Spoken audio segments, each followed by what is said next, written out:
Good evening, guys, and welcome to another review. Welcome back to the channel.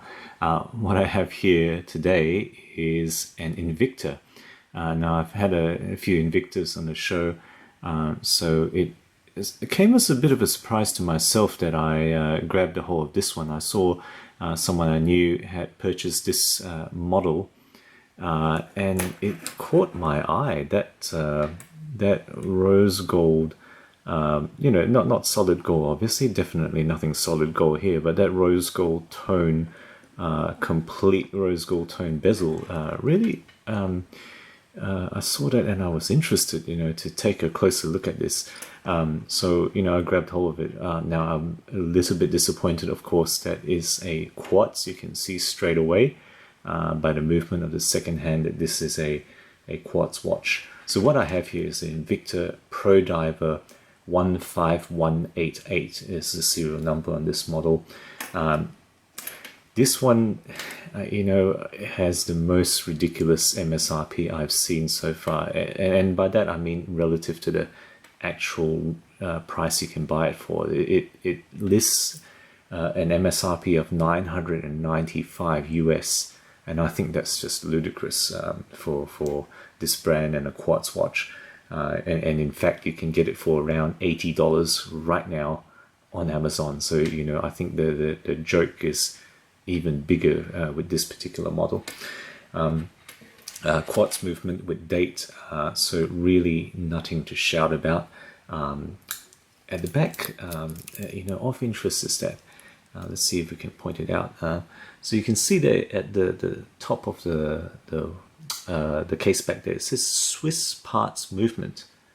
And now I have no idea what that means. I think presumably there's supposed to be a marketing spin to say that there's Swiss parts in this, but I think that's very vague, and I think Invicta really need to get some better marketing people to clarify and put better and more understandable and more universally accepted things on their case backs and their case fronts, for that matter.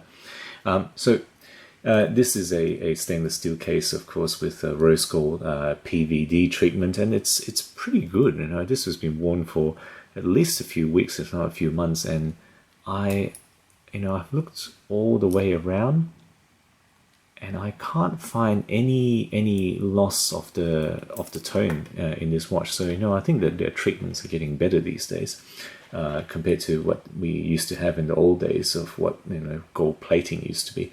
This is a big watch. It's a 47mm watch. It's just under 14mm stick, and it has the typical 22mm lugs that Invicta does at this size, and so that's compatible and friendly to NATO straps if you so choose to change it out.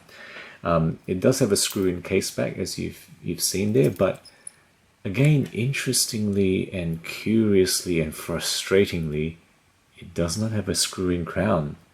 What in the world? You got to think in the pro what a watch that is in their Pro Diver range, ostensibly.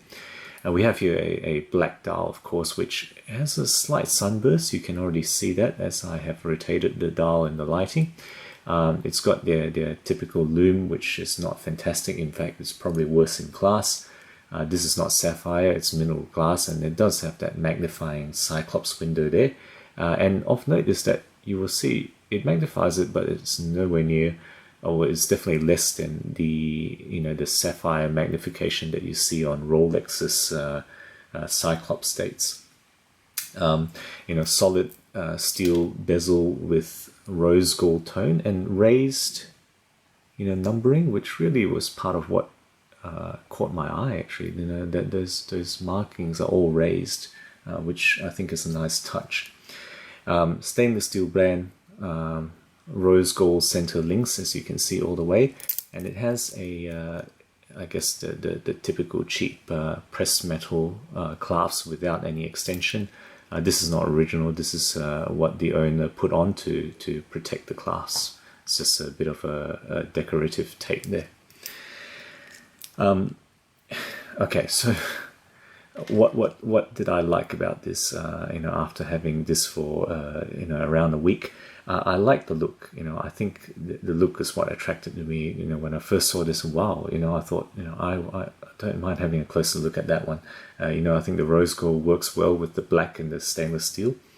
It's solid again, surprisingly, well engineered for the price point of under $80 for what they charge. Forget about the MSRP. For what you can get this for, it's surprisingly well engineered. Relatively solid links. Again, I don't think this is absolutely as solid as some of the higher end watches. There's something light about this steel, and I don't know whether it's 316L or lower grade steel. But as far as I can tell, it is fairly solid steel. There's no holes that I can see when I take this apart. No hollowness. But the end links admittedly are hollow, and you can see this is pressed metal. And overall, I think for the value, it's fair. Under $80 for a solid stainless steel quartz watch in this look. Fair. So it's subjective. Some people may think this is still not fair value, but I think compared to what's on the range out there, this is reasonable, assuming that the quartz will last as well as any other quartz.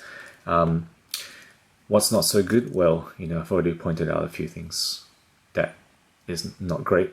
I don't know what that's about. I think if I owned this, I wouldn't hesitate to swim and shower, at least on the surface. I wouldn't go snorkeling though. I wouldn't expose it to any greater depth, even though it's claimed to be 200 meters water resistant. I wouldn't bet my life on that, not in a second. I think the case spec descriptions are vague. Swiss parts, what does that mean? You can get 2 cogs that are from Switzerland, and then you can technically say Swiss parts, plural. I have 2 parts in there, and everything else is Chinese or whatever. I think that's a weakness in the description. The loom, again, for Invicta is worst in class. It really doesn't perform very well. And then the movement, well, it serves what they are trying to achieve with this, this dive watch appearance, but it really is a basic quartz. If I was going, the more and more I think about it, if I was going to get a quartz watch, I would err towards getting complications which I would never afford in an automatic. So, for example, I just grabbed my, my Citizen. I've reviewed before, perpetual calendar with chronograph. There is no way I think I would ever afford an automatic watch with both those complications, and this has even more than that. Whereas this, what does that have? Hours, minutes, seconds, and date. So fairly basic quartz. And then lastly, of course, Invicta. I don't know what it is about Invicta really. I think partly is their marketing, their MSRPs, their Japanese movements in a Chinese assembled watch, more than likely. Various things that lead Invicta to be a relatively divisive brand.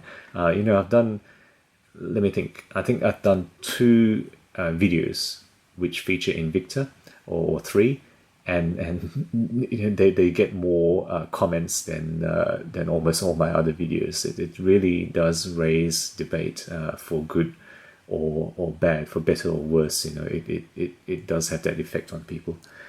So there we have it. That's a look at the Invicta Pro Diver 15188. Hopefully that gives some information on the watch that, whilst I think looks good, is not something that ultimately I would recommend acquiring. Thank you guys again for watching this far, and as always, don't forget to subscribe and like if you enjoy the videos, and I will again see you guys next time.